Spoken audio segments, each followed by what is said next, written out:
ಒಂಬತ್ತನೇ ತರಗತಿಯಲ್ಲಿ ಓದುತ್ತಿದ್ದೇನೆ. ನನ್ನ ಶಾಲೆಯ ಹೆಸರು ಸರ್ಕಾರಿ ಪ್ರೌಢಶಾಲೆ ಬೆನಕನಹಳ್ಳಿ. ನನ್ನ ಹೆಸರು ಅಂಬಿಕಾ. ನಾನು 9ನೇ ತರಗತಿಯಲ್ಲಿ ಓದುತ್ತಿದ್ದೇನೆ. ನನ್ನ ಶಾಲೆಯ ಹೆಸರು ಸರ್ಕಾರಿ ಪ್ರೌಢಶಾಲೆ ಬೆನಕನಹಳ್ಳಿ. ನಮಗೆ ಬಂದಿರುವ ವಿಷಯ ಭಾರತದಲ್ಲಿ ವಿಜಯನಗರ ಸಾಮ್ರಾಜ್ಯ.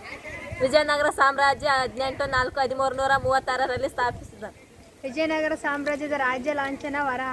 ವಿಜಯನಗರ ಸಾಮ್ರಾಜ್ಯದ ರಾಜಗುರು ವಿದ್ಯಾರಣ್ಯ. ವಿಜಯನಗರ ಸಾಮ್ರಾಜ್ಯವನ್ನು ತುಂಗಭದ್ರಾ ದಕ್ಷಿಣ ದಡದ ಮೇಲೆ ಹರಿಹರ ಮತ್ತು ಬುಕ್ಕರು ಸ್ಥಾಪಿಸಿದರು. ವಿಜಯನಗರ ಸಾಮ್ರಾಜ್ಯದ ರಾಜಧಾನಿ ಹಂಪಿ, ಪೆನಗೊಂಡ, ಆನೆಗುಂದಿ.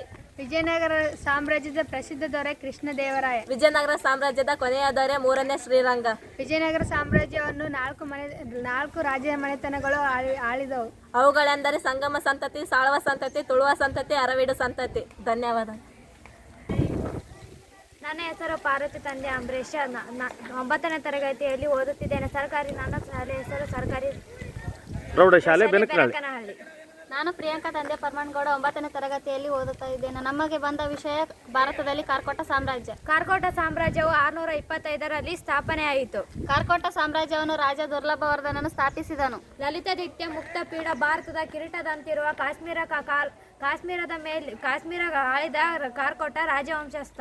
ಕಾಶ್ಮೀರದ ಕಾರ್ಕೋಟ ಮುಂದೆ ಕಾರ್ಕೋಟ ಎಂಬ ಹೆಸರು ಪಡೆಯಿತು. ಕಾಶ್ಮೀರ ಶೈವ ಸಿದ್ಧಾಂತದ ಅತ್ಯಂತ ವೈಭವದ ವಾಗಿತ್ತು.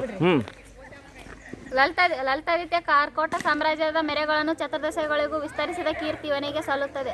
ಲಲಿತಾದಿತ್ಯನ ಕಾಲವನ್ನು ಕಾರ್ಕೋಟ ವಂಶದ ಚಿನ್ನದ ಯುಗ ಎನ್ನುವರು. ಧನ್ಯವಾದಗಳು. ನನ್ನ ಹೆಸರು ಸ್ವಾತಿ, ತಂದೆ ಚಂದ್ರಕಾಂತ್. ನಾನು 8ನೇ ತರಗತಿಯಲ್ಲಿ ಓದುತ್ತಿದ್ದೇನೆ. ನನ್ನ ಹೆಸರು ಪ್ರಿಯಾಂಕಾ, ತಂದೆ ಭೀಮಪ್ಪ. ನಾನು 8ನೇ ತರಗತಿಯಲ್ಲಿ ಓದುತ್ತಿದ್ದೇನೆ.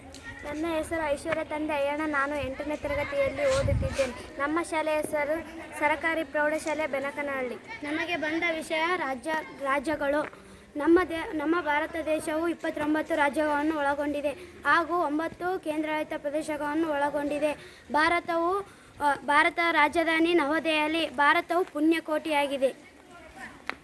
ಭಾರತ ದೇಶವು ಏಷ್ಯಾ ಖಂಡದ ದಕ್ಷಿಣ ಭಾಗದ ಮಧ್ಯದಲ್ಲಿದೆ. ಭಾರತವು 1947 ಆಗಸ್ಟ್ 15ರಂದು ಸ್ವತಂತ್ರಗೊಂಡಿತು.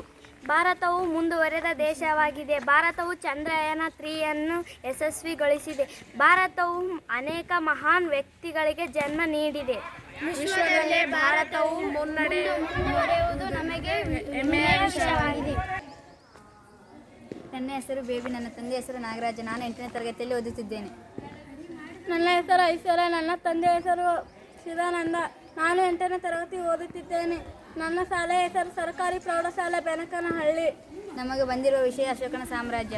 ಬಿಂದುಸಾರನ ಮಗ ಅಶೋಕ. ಮೊಟ್ಟ ಮೊದಲ ಬಾರಿಗೆ ಅಶೋಕನ ಹೆಸರು ಕಂಡು ಬಂದ ಶಾಸನ ಮಸ್ಕಿ ಶಾಸನ. ಮಸ್ಕಿ ಶಾಸನದಲ್ಲಿ ದೇವನ ಪ್ರಿಯದರ್ಶನ ಅಶೋಕ ಎಂದು ಮುದ್ರಿಸಲಾಗಿದೆ. ಅಶೋಕನ ಶಾಸನಗಳಲ್ಲಿ ಬ್ರಾಹ್ಮ ಮತ್ತು ಪ್ರಾಕೃತ ಭಾಷೆಯಲ್ಲಿವೆ. ಪ್ರಜೆಗಳೆಲ್ಲರೂ ತನ್ನ ಮಕ್ಕಳಂತೆ ಈ ಮಾತನ್ನು ಹೇಳಿದ ಚಕ್ರವರ್ತಿ ಅಶೋಕ ಸಾಮ್ರಾಟ. ಪಟ್ಟಾಭಿಷೇಕನಾಗಿ 8 ವರ್ಷಗಳ ನಂತರ ಅಶೋಕ ಕಳಿಂಗವನ್ನು ವಶಪಡಿಸಿಕೊಂಡನು. ಅಶೋಕನ ಪ್ರಮುಖ ನಗರಗಳೆಂದರೆ ಪಟಲಿಪುತ್ರ, ತಕ್ಷಶಿಲ, ಉಜ್ಜಯಿನಿ, ಕಳಿಂಗ ಹಾಗೂ ಸುವರ್ಣಗಿರಿ. ಅಶೋಕನ ಶಾಸನಗಳ ರಾಜ ಎಂದು ಅಶೋಕನನ್ನು ಕರೆಯುತ್ತಾರೆ. ಧನ್ಯವಾದ.